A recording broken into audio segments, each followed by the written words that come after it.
Hello, everybody. It is a pleasure being here presenting my dissertation work on AI for data-centric surveillance and forecasting of epidemics. And as Nitesh said, this work was done while I was at Georgia Tech, and I'm now an assistant professor at the University of Michigan.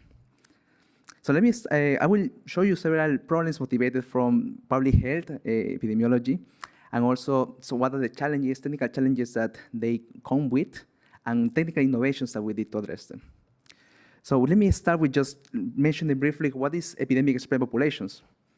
You may have seen this map. We have seen it across COVID all over the media, and you have seen each of these circles were representing number of cases in certain location.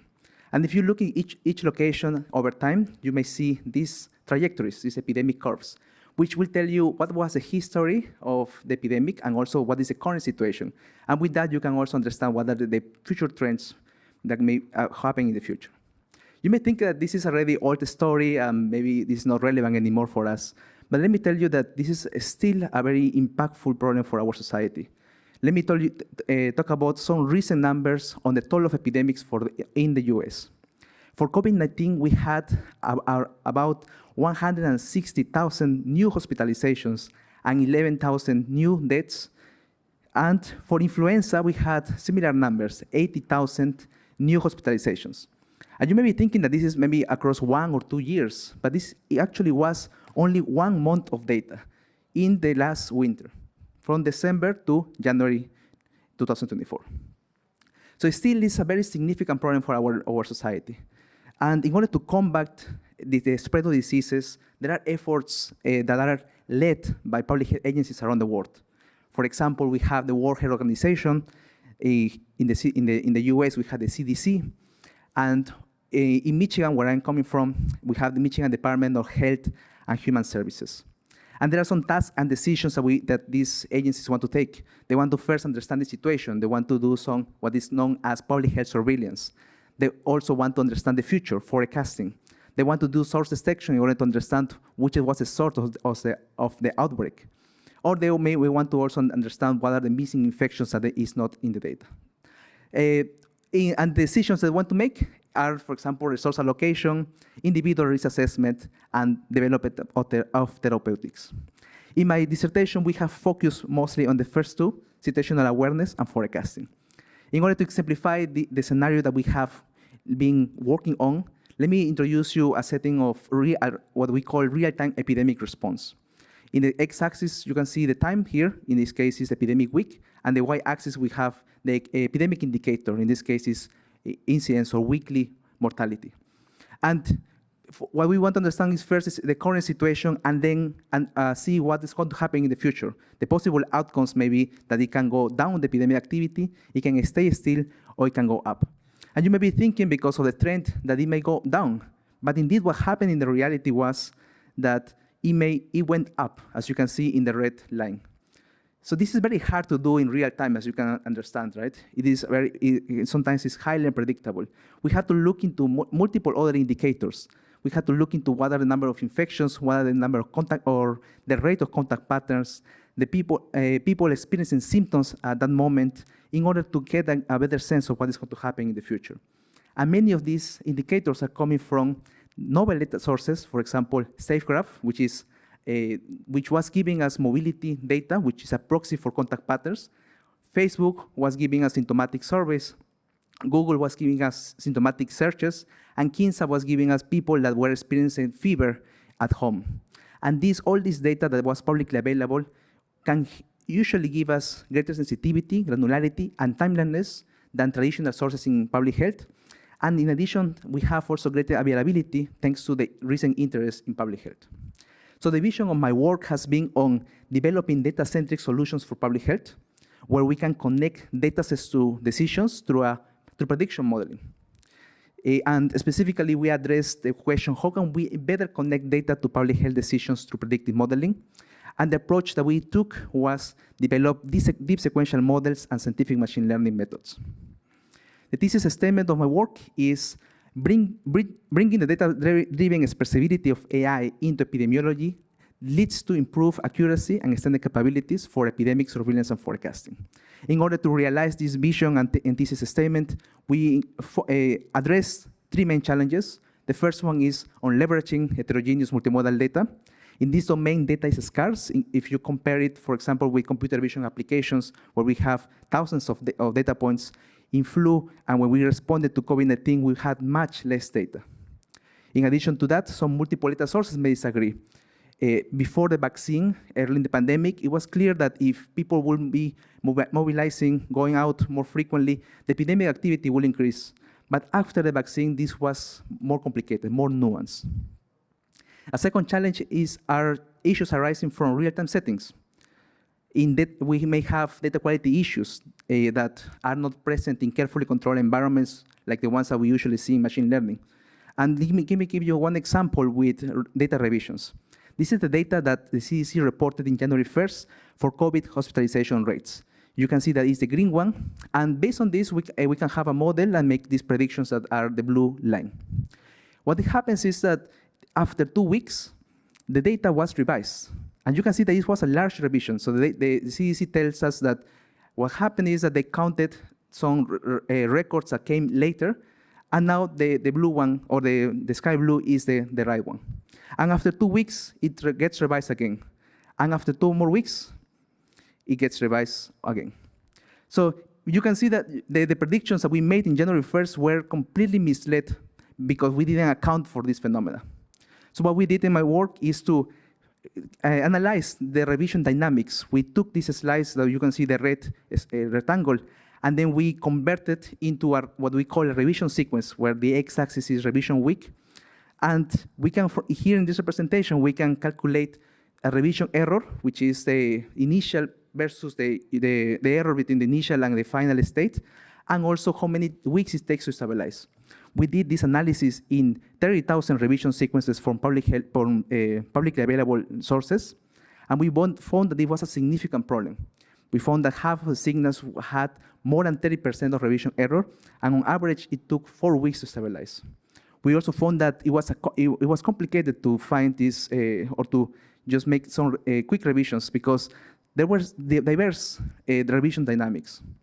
So we had to do some more sophisticated learning in order to address this problem correctly. A third challenge is how we can bridge data and epidemiological knowledge. There is a knowledge in epidemiology that we can leverage based on, for example, models that they have been working on for 100 years, and we can use them in order to improve the accuracy and also to answer qualitative questions and what-if counterfactuals. Specifically, if we open this book, we can see, we have what is known as mechanistic epidemiological models, which as big picture, we can think of 2 groups. One that is based on ordinary differential equations. You can see here it is a popular SIR model, which describes in the population how many people move from one compartment to the other. And given some data and initial conditions, we can solve this differential equation. And agent-based models, which is a simulation of a collection of agents that are going to be acting and interacting in a computational world, and they will be doing so in multiple contact networks. So we can use this, and we have done this by connecting it with machine learning models.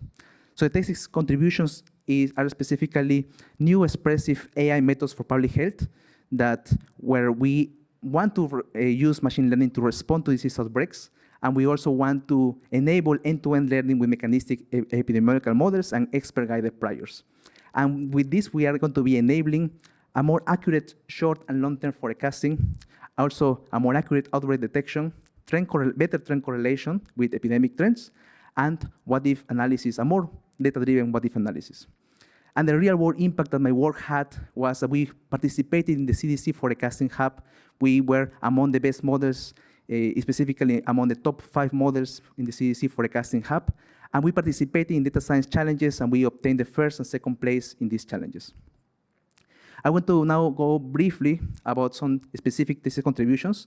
We presented this operational framework called Deep COVID, which comprises a data module, a prediction module, an explainability module, in where we are going to be understanding why we're making these predictions and also visualizing, verifying that they are appropriate in order to be submitted to the CDC. In the number two, in the predictive model, we have multiple frameworks in order to do neural epidemic forecasting.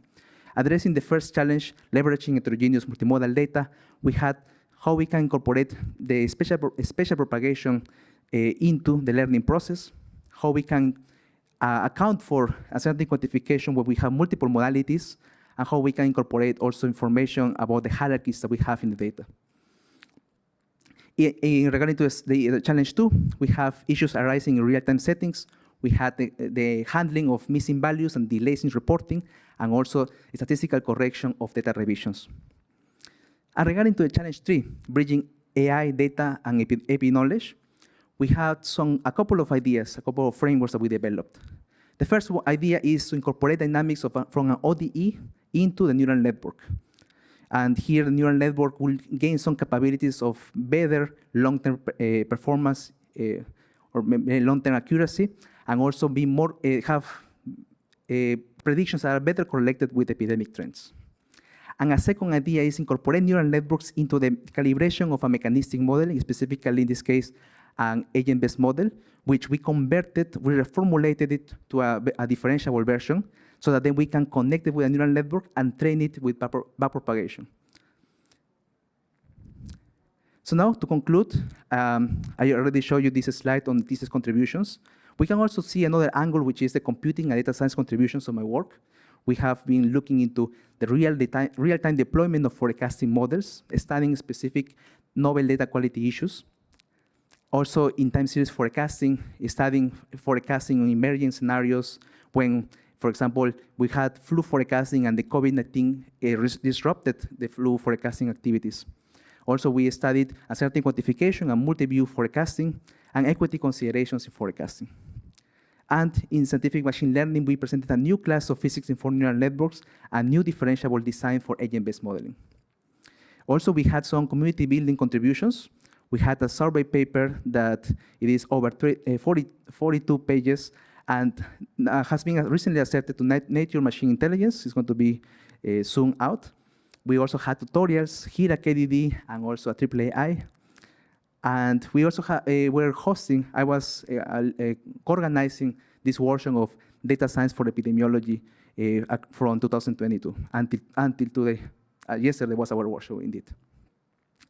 In this domain, there are many exciting new problems.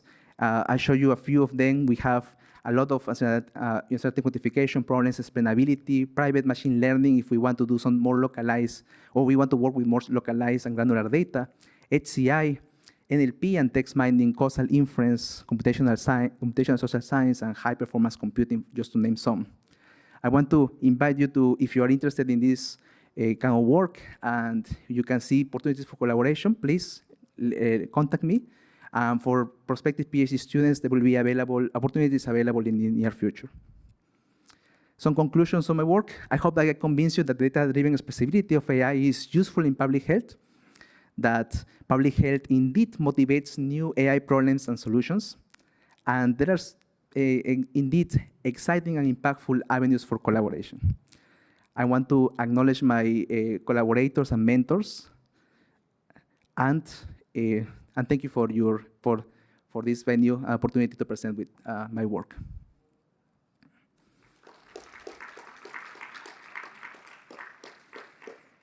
Time for a couple of questions. Yes. Is there a mic or? Maybe you can hear me. Sorry, I got it.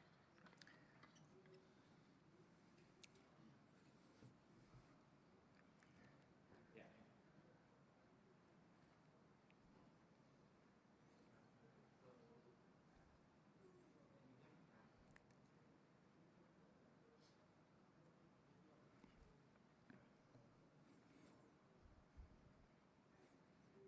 Okay, no. Okay, so yeah, thank you very much. Very nice presentation. Congratulations for the award, well deserved. My question, yeah, you mentioned very briefly during your presentation and also in the summary, uncertainty quantification, explainability, and so on. These are all very important things. So how is it currently with the, let's say, acceptance and adoption of these type of models compared to these, let's say, simpler model-based approaches people have been using in the past? It becomes certainly much more difficult to understand what's going on. You get a prediction and you probably have a hard time to understand why is it this prediction and not another one, and so on. It's harder to verify, etc. In the end, you want to make critical decisions based on your predictions, yeah? Politicians or whoever takes the decision in the end. So yeah, my question is, how are these models received? Do you have already some experience with this, and how do you want to convince people to rely on your predictions and not on, let's say, established or predictions coming from more established techniques? Yeah, this is a great question. Thank you very much for the question. I can speak about two perspectives into this point. One is from the CDC, the Centers for Disease and Control in the US. Their approach they have been taking is creating prediction initiatives that are going to be requesting predictions from researchers over all the US. And then they will be building an ensemble of these predictions. So they are not really saying, can we understand, or what is this black box, or it is fully understandable. They are just seeing how it will perform, how each model performs, and they are also using them as an ensemble. And this ensemble indeed is, there are multiple studies that it has shown that this ensemble usually performs better than any of these models. So this, I would say that what the work that we have done gives a closer perspective to the data than the other methods that you refer to. So it is a valuable perspective. And one way to convince people to use these models more often is to show the successes of these models. So, for example, I mentioned that we had good accuracy, good performance. We were among the top 5 models. So that is one way to show that this is useful. Now, I agree with you that we have to do some steps in order to provide some more understanding and also more reliability about these predictions. So we are working on that. But I think that the decision makers in the CDC, they are already accepting this kind of work. A second aspect is public health experts. I have been talking with public health experts that they are super excited about this work. They want to always incorporate it. They want to make the methods more data-driven, especially the part that I talk where we are connecting mechanistic models with more machine learning methods. They are super excited about this. So there is a lot of interest. Still, we are in the early stages on how we can do this more effectively, but I think that it is very promising, the future for this. Thank you. There may be a time for one quick question before the next speaker comes up. Is there a burning question for anyone? Right, so I had one. So clearly this was not the only pandemic. There'll be future, there's a preparation that's required. So where do you see all this work going and building on? Right? I think it ties into the question that was asked earlier. As you project your research into the future, do you see yourself, and in collaboration with others, continuing to build on it such that we have a better identification system, response system, preparation system, and it's not just an epidemiological challenge, right? It's also a societal challenge with masking. It's not the disease spread. It's also the humans who are interacting. Yeah, that's a great question. There are multiple ways we can improve this work.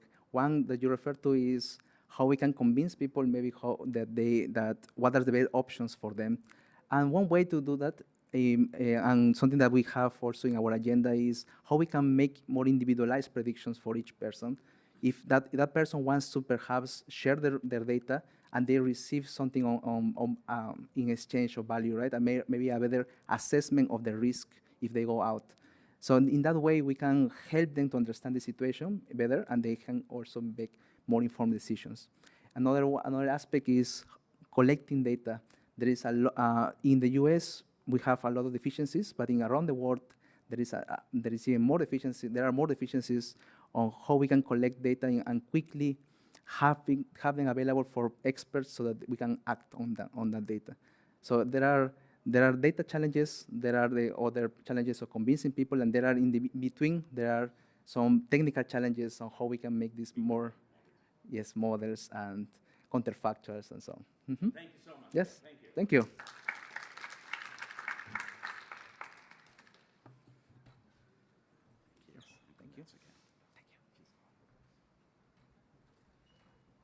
So we will now have Zinir present his work on neurosymbolic architectures, which was his award-winning dissertation as well. And he is now the dissertation work was done at UCLA with Iju Sun, and now after a postdoc at Caltech, he's now at XAI, and trying to realize some of those ideas that he talked about in his dissertation.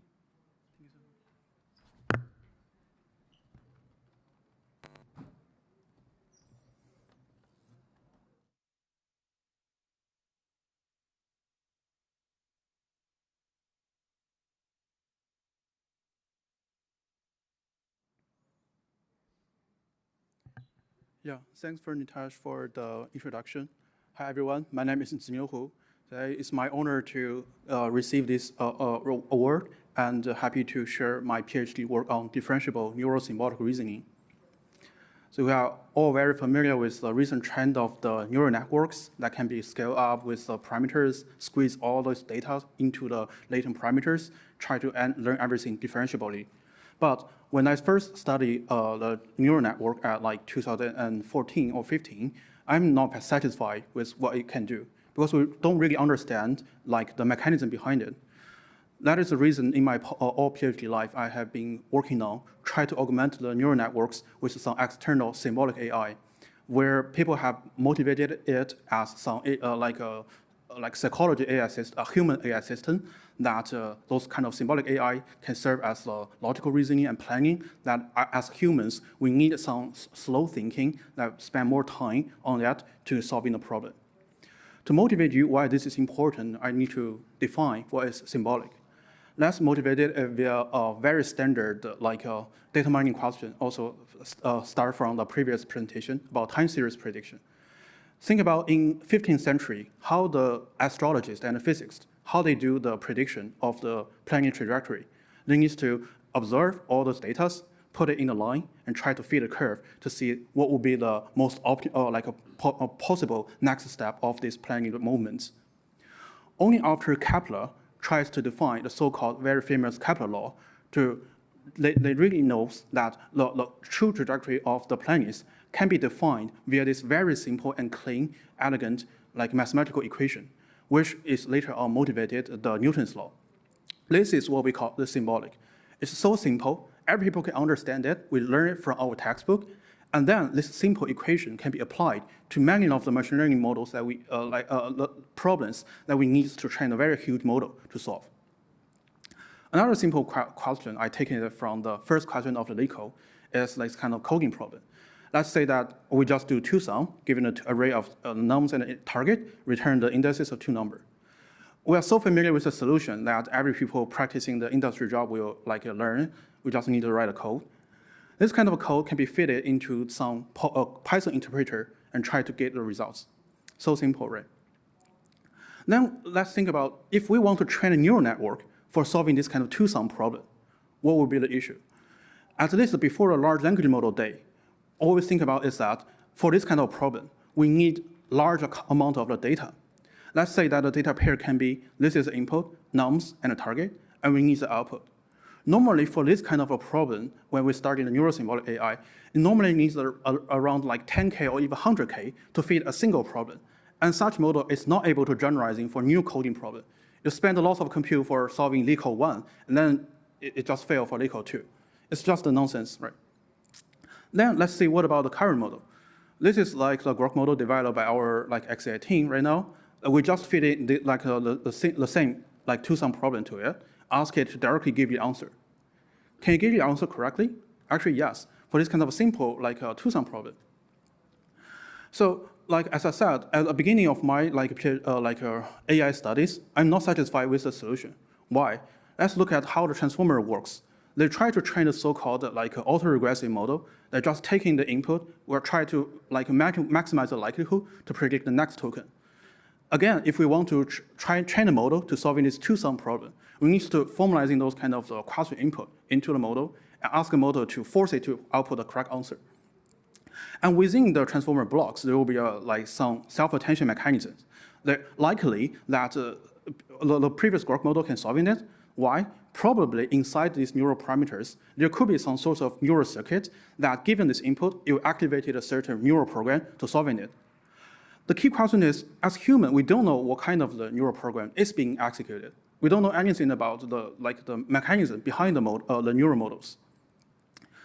So this is what motivated me to think about. Is there a way that we can let the neural models, this kind of the weight matrix transformation, to be able to interact with all those kind of tools that we are so familiar with, such as logical engine, the calculator, such that we don't need to train the model to really do the calculation, the code interpreter, and all those kind of graph things.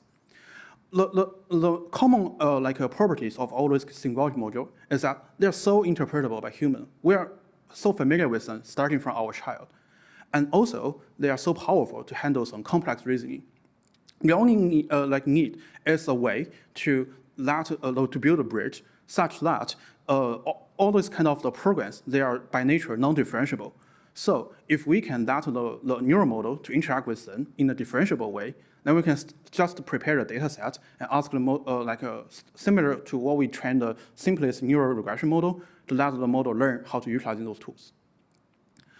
I have been doing my list line of work covering all different kind of symbolic tools, including knowledge graph logic, and recently some music rules, some agent and tree search, as well as some Blender code. I will firstly take a look at this kind of knowledge graphs example. In the old standard knowledge-based QA systems, people will try to parse the question into logical form and then being executed over the knowledge graph. The issue of this is that the intermediate parsing requires lots of annotation, similar to the previous two-sum problem, such that it is very hard to generalize. The way I'm trying to do is that we wish the language model itself to directly interact with the knowledge graph without an additional step of the parsing. The way I do it is that between the language model layers, we develop this so-called knowledge graph interaction layer that we extracted all the entities inside of the language, inside of the question, try to parse it, try to let the model dynamically parse what kind of the relation distribution it wishes to query the knowledge graphs. Send those queries to an external symbolic module. And then we just execute it, receive the feedbacks back to the language model. This interaction layer can be added multiple times inside of the existing language model blocks, such that it can automatically learn from the data how to do multi-step reasoning without any of the human annotation to teach him how to do this. So we call it Oreo language model, such as this intermediate frame similar to the Oreo. So the way we did it, as I said, firstly we extract all the entities and add some special tokens to predict, based on this entity, for the first step of reasoning, what kind of a relation we want to see, and ask the knowledge graph to return things back. We predict it by doing a very simple dot product with outside relation memories, get the relation distribution back to the knowledge graph, and after executed, to know what would be the next step of an entity distribution, we send it back. Since all this kind of relation distribution and this new updated entity distribution are all represented as vector, the whole reasoning procedure can be trained simply end-to-end. So similarly, we can add these reasoning modules for multiple times. Eventually, we let the language model and knowledge graph to be mutually reinforced, so that the language model can guide the KD reasoning via predicting the correct relation actions, while the knowledge graph can provide the necessary knowledge back to the language model. So definitely we see the improvement at the time of the publications, but the more interesting thing is that after we will train the model on just the web scale data, we try to extract what kind of the knowledge rules it predicts, it learns, so that we probe the model with some of the prior entities and ask it what kind of the most likely probable relation it predicts. For example, if we ask this model to predict who will be the capital, like a president of the United States, he will firstly, the capital of a certain country. He will firstly find out, for example, who is the president and where this president lives in, or like where is the central bank. This kind of the prediction is very natural as humans, but all of these are just learned automatically via the model over a web scale data. Okay. We further did some works that try to extend this simple QA to complex logical questions, such as we simply just extend from the factual question to some question that requires some logical reasoning. For example, what are the NBA teams in Texas that haven't won the championship? Again, we don't want to do the parsing. So the key recipe for enable this end-to-end learning is to represent the logical option in the embedding space. The mechanism we use is to draw from the old and elegant mathematical foundation for the first for the fuzzy logic that we can embed all different logical operators in the embedding space and still just do all these kind of logical operations end to end. Due to the time limit, we will not go over every technical details. So after the journey in the knowledge graphs, I'm a little bit somehow restricted by the expressiveness of how this kind of graph scenes can represent the whole global knowledge.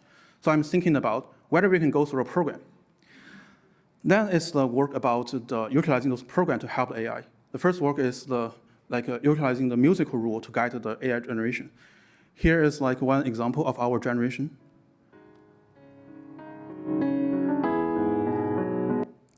And the more interesting thing is that we can inject all these kind of the rules as, for example, code into a program and utilize this to guide the model.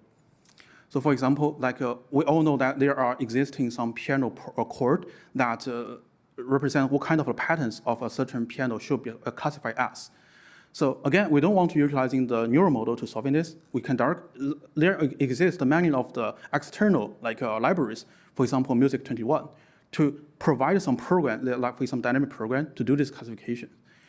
So we developed a way such that during the diffusion procedures, we can utilizing this kind of external classifier to serve as a guidance, such that we're giving you what kind of the music core we want to generate, and this kind of the control generations will let the model to generate the final music that satisfy all these constraints. And similar things working for some tool-use data, that for solving some question with knowledge graph might not be the optimal solutions. There are existing many other tools, such as Python, such as Google Search. Regarding how to best utilizing those kind of tools is a key challenge next. So we develop the agent methodology, such that the model can dynamically decide which tool to be used via the tree search. For example, given a question like, when was the ball first used for this event? The model will probably first utilizing some search image and find it uninformative to do backtrack. And then they can do it a second time. After several rounds of the iterations, it will finally find out the path that can lead to the correct answer. This is the first batch of the work on this kind of LM agent studies. And definitely achieve a sort of performance at the time. So I think I can skip this work due to a time limit. That in summary, most of my past PhD and postdoc works is focusing on incorporating those kind of external tools to further improve the LMs. And more recently, we start to think about, since we already have those kind of, go back to my previous question, we currently don't know the mechanism of the language models hidden decision makings. However, many recent studies have explored a so-called terminology called train of thought that tries to ask the language model itself to directly output the reasoning traces, which is interpretable to humans. This motivated me to think about what is the neurosymbolic in the current LM area, whether we can try to inject all those kind of the tools and the research ideas that we have so familiar with, inject it back to the language models. So let's say that suppose the question is X, this kind of reasoning trace is Z, and the final answer is A. Solving this is a very standard posterior estimation of the latent variable Z that we have been studying for the k-means and the mixture of Gaussians in our college. The key question for the language model reasoning is that this language reasoning Z is normally very long and discrete. It's not simply just a class assignment that can be very easily estimated.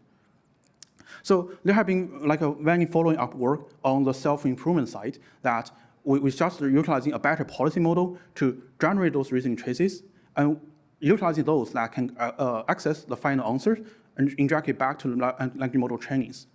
And this is what I'm currently working, very excited and further pushing on, try to improving the neural symbolic AI. So lastly, I can show you one quick demo of what we built for the Grok to show that what is the capability of this kind of the self-improvement injection. For example, the query is, we just wanted the model to generate a Pacman code. As you can see, our query is very simple. Just try to generate a Pacman. And then it just give you the full interface and the AI agent just writing by itself to solving it. Also, we can go back to our previous example of the Kepler law. We ask it to try to give me a 3D body simulation. Again, it will know about what is the background of physical laws and do these simulations. Definitely, by looking at it, you can find that this is not perfect because this ball just bouncing over the border and didn't model the true 3D problem trajectories. As humans, we have this capability to evaluate what kind of reasoning is good and what kind of is bad. After that, we just utilize this as a reward signal, find out the good traces, send it back to the model. In those cases, we can further reinforce the models to inject, able to get this kind of symbolic reasoning capability. Okay, that's the end of my talk. Thanks for all my past collaborators in my PhD life, including Izhou Kaiwei as my PhD advisor, my postdoc and Google hosts, as well as all the great collaborators. Any questions?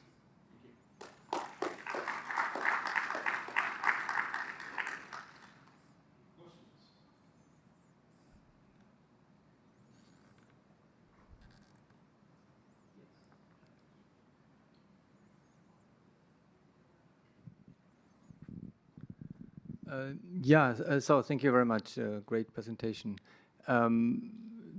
Because you went over this slide very quickly, what type of fuzzy logic did you use? Yeah, we're utilizing the Godel logic as the baseline, but three of the logic can also all be used in our system as long as they satisfy the basic genome-based fuzzy logic rule. So I didn't get it. So what exactly, what fuzzy logic exactly did you use? The Godel logic. Gödel? Yeah. Okay, good. All right, but why? I mean, why? Just perform the best. Nothing too much. We did some proof in the system that all the logic, fuzzy logic, satisfying the genome-based fuzzy logical laws can all satisfy the basic logical constraints that we wish the model to input it into the embedding space. So all of these are good. The remaining thing is which one is more scalable. Yeah. It's just empirically found that this is better. Probably we need some more theoretical analysis on that. So in terms of scalability, it's I think so. Performing best, yeah. But did you also observe performance differences in terms of, reasoning capability or whatever, or do they all basically do the same? No, it's not the same. Godel logic at that time is performing the best in terms of multi-hop reasoning. Yeah. And there are big differences? There are big differences. Yeah. Okay, this is interesting. Yeah, happy to share more technical details after. Okay, good. Thank you. Well, in the interest of time, we'll move on to the next speaker. Again, thank you so much, Inyo.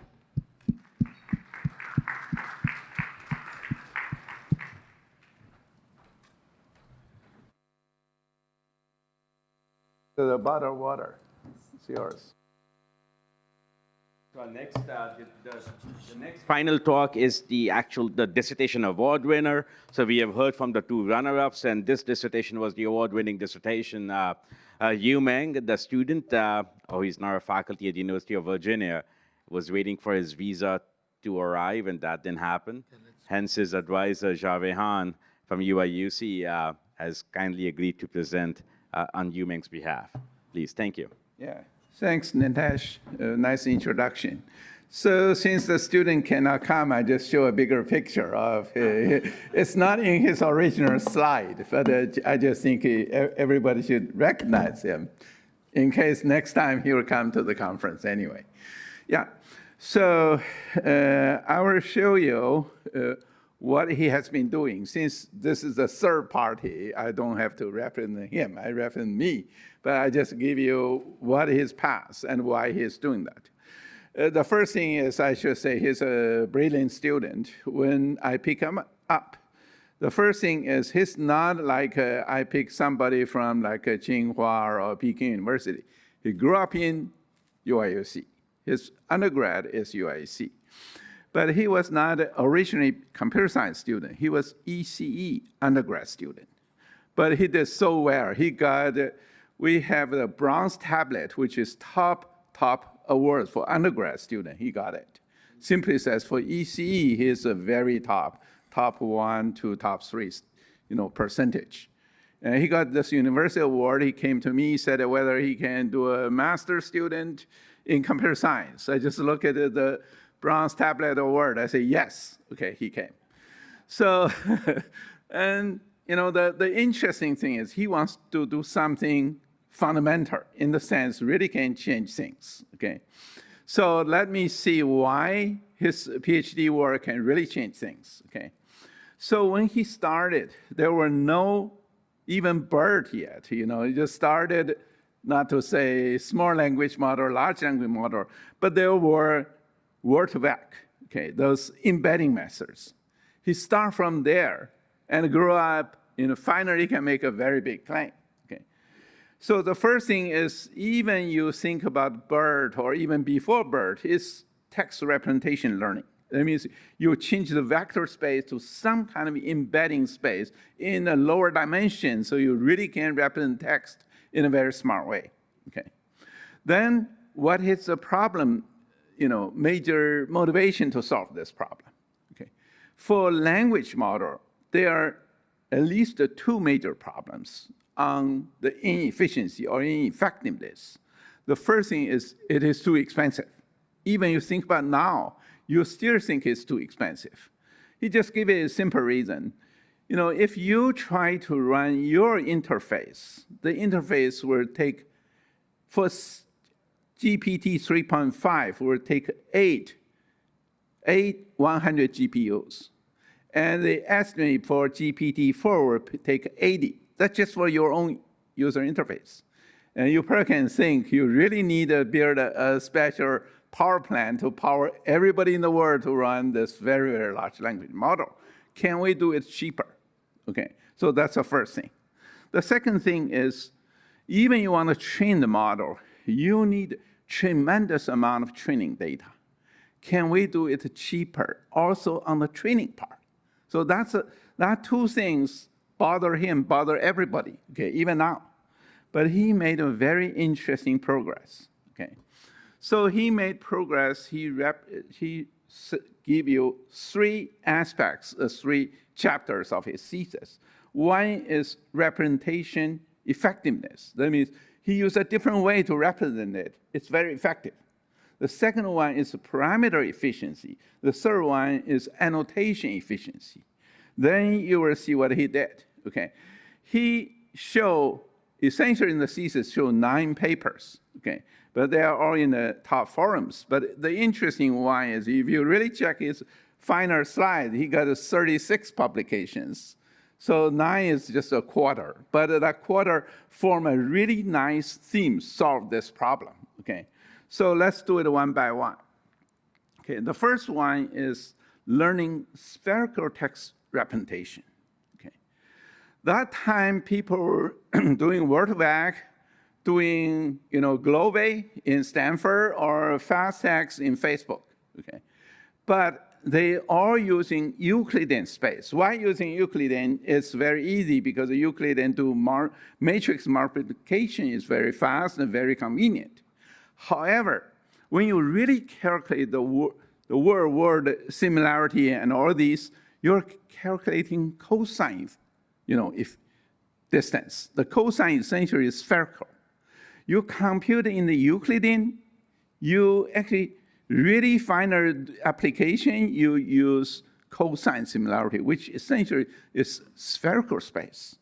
Actually, this subtle difference may make the real effectiveness also different. He thought about this. He just said, what about we compute the embedding in the spherical space. He developed this. He first showed if you, for example, you find 3 classes, you want to distinguish them. If you, like this kind of typical 3 clusters, in the Euclidean space, you probably have to think about it. There's no linear. You draw a line, you can distinguish the 3. However, you transform in the spherical one, you can easily draw a line in a way nicely distinguish them. Okay. Then he actually studied how to really compute everything directly in the spherical space. He developed a new embedding method called learning spherical text representation. Okay. That one, don't have time getting into very detail, but you actually can see that one also you change it from like just change the typical one into log linear, into those things, and optimize it in the Riemann space. I'm not going to get into detail, but he shows, immediately can show, his joint spherical embedding actually can do better from the embedding part, better than word-to-back, GloVe, FastText, Poincaré embedding. Okay. And to some extent, it's substantially better. Okay. That's the one. He actually used it in many applications. Later, we're going to see it. But just to say, other people already found, once he published in Europe, 2019, there are lots of citations, actually, that even before the bird came out, they say, actually, this one is very useful. Okay. And I'm going just to show you one in the recent years. Start from 2021, then they got NeurIPS 2019. NeurIPS, he was doing Microsoft summer research intern. They are computing BERT and a newer language model, I should say medium-sized language model. He actually shows using his method plus the contrastive learning method, he can derive the model much more efficient and much more compact. Okay. How compact it could be. The first thing is you look at the efficiency. Okay, he compared with BERT, Roberta, XLNet. You clearly see in glue score, this one is substantially better than all the others. But the interesting is not just more effective, but much more smaller. Okay, you just think about this. He actually looked at the parameter efficiency. The matching, the similar performance one is Megaton LM, needs 3.9 billion parameters, but his is more than 10 times smaller. In 100 million parameters, can do the exactly same thing or even better. So that means it is so small, so efficient, but it's so effective. Actually, Microsoft used it. After summer intern, actually Microsoft bundled this one into many products, including Bing, Microsoft Office, Dynamics, Azure, and quite a few other things. Because it's so small, it doesn't take much space, and it's so effective. You probably can see it is amazingly good. Okay. And there are many people cite, not only in the product-wise, the citation-wise, they cite this Microsoft research work substantially. Okay. Then the second thing. The second thing is he looked at the general text to think about how to make the topic discovery very effective. You probably heard topic discovery, people doing this RDA, all these things. But he actually shows, he first tried BERT. BERT, people think did a lot of interesting things, but very few people are using BERT to do topic discovery. Why? He tried this. He found it's not effective. Okay. The reason is BERT get the cluster so nicely, but so nicely evenly distributed. It's pretty hard to find the clustering behavior. Okay. Then he actually did redo it in the spherical embedding and get into the text, like a document and the word correlation, redo the mapping.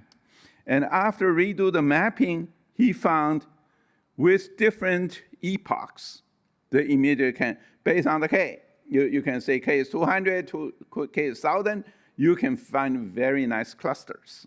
Actually, the interesting thing is you look at those epochs, from epoch 0, everything is evenly spread. And after, getting into epoch 8, you clearly see the clusters. And also he showed many real-life examples on the topic coherence and the clustering behavior. This mapping becomes very powerful. Okay. For example, you just think about for COVID-19 literature, he actually just run this using a different cluster, like about 200. You actually can see the different parts, like this one, this kind of documents is about spread and control. This is about economic impact. This is about social impact. They all form different clusters nicely, okay? Just using, it's more like a BERT, using his method, team up with BERT, okay? But using different embedding consideration. But the most interesting one, actually this. You can find topic cluster, but people may not like it. For example, if I'm studying, say, for the same New York Times, I say, I want to cluster things based on science, technology, medical, or politics. The other guy say, I want to cluster based on North America, Europe, and Asia, or something based on different regions. You'll find the embedding is completely different. He basically say, you give me the topics, I do embedding based on your thinking. That means using user-guided or category-guided embedding to compute clusters, okay? He basically showed his, this way to compute clustering, not only very efficient, but very interesting. He basically showed this. For example, for New York Times, if you say, I'm more interested in location-based clustering instead of topic-based clustering, then the topic you find is much better than like LDA or seeded guided LDA. Just to show this example, like Canada. And what kind of things in New York Times you can cluster it? You actually can find like Ontario, Toronto, Quebec, Montreal, Ottawa, and those things, they are all Canadian locations. So you probably can see you don't need anybody guide you. You just need, in a very high level, give us a few topic themes. Then they find nice clusters. And this also have lots of applications, lots of followers. Okay. Then the third one he shows is whether you can reduce the training effort. Okay. That means people try to hire lots of people doing a lot of annotation, whether you can reduce it. And then he shows if you use, the nice thing is this. Okay, I just show you that.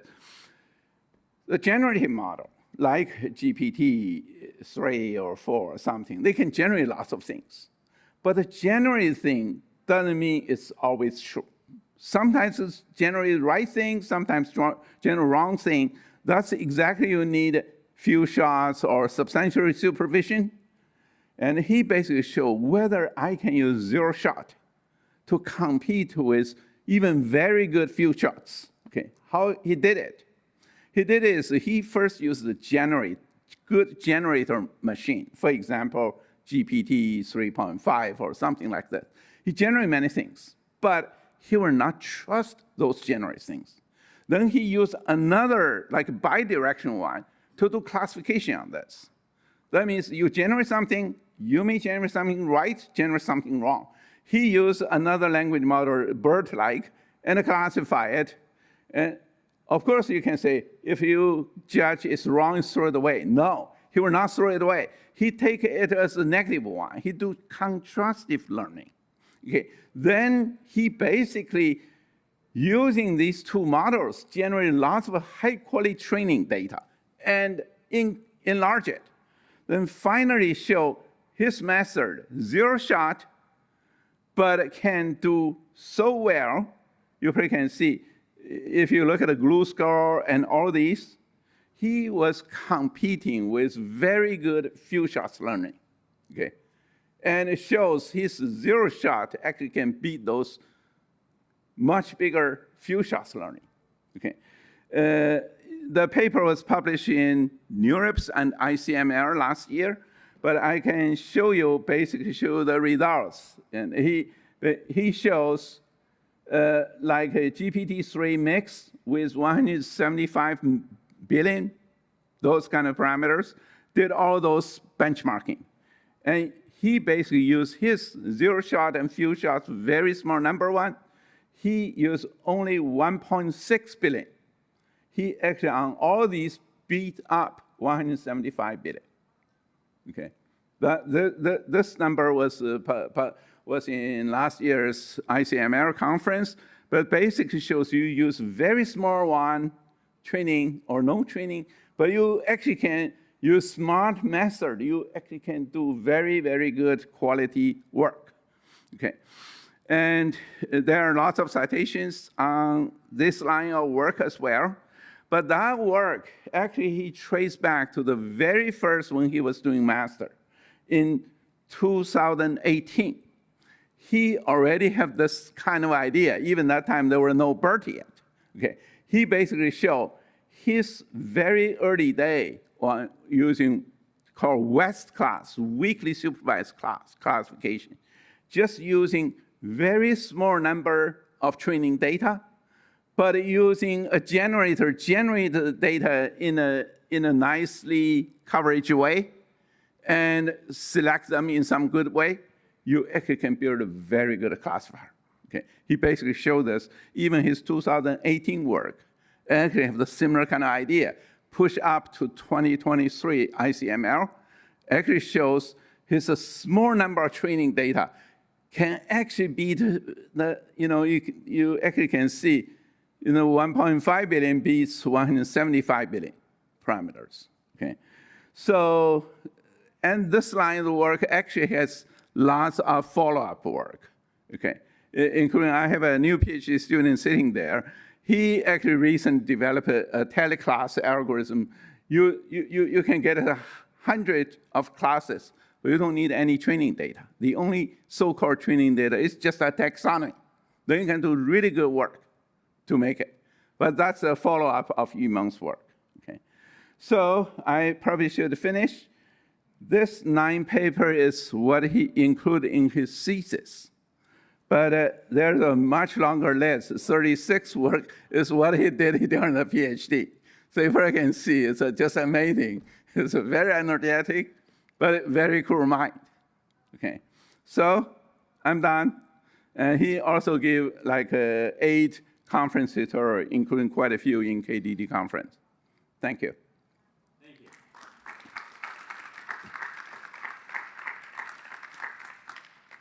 See, each of the dissertation awardees, the runner-ups and the winner, have some compelling bodies of work, are challenging and asking tough questions, whether it was on pandemic and neurosymbolic AI, and as well as really trying to make sense of what these LLMs do. And I do see neurosymbolic stuff in Yimeng's dissertation as well, right, from that perspective. So any questions for Xiaowei on Yimeng's work? Yeah, feel free. You can raise any question. If I cannot answer, I will delegate to him. Okay. So one thing, Xiaowei, that you mentioned, which I thought was very interesting, was the training data generation, right? Yes. So is it sort of that you're using LLMs? Is it domain? Do you need a knowledge graph to guide the LLMs for training data? Do you need some additional sources, or you're just essentially doing some zero-shot approach on an LLM directly? Yeah. For this, he did not explore any like knowledge graphs or taxonomy or something. But he basically just say some really good on generation, some really good on classification. For example, the simple one, like the decoder one, like GPT-3, is really good on generation. But the BERT is a bidirectional one, is good on classification. He basically say, you already learned a lot from the massive amount of data. You generate it, I classify it, then once I classify, I don't throw them away. I put them in a contrasted learning framework. Then I can do it. That's very clever. Yeah, it's very clever. But your question is really good. I believe if we put more, natural language, processing methods or graph methods, structured taxonomy inside, we can do even better. Yeah, I think you have a very good point. Thank you. Thank you. Anything else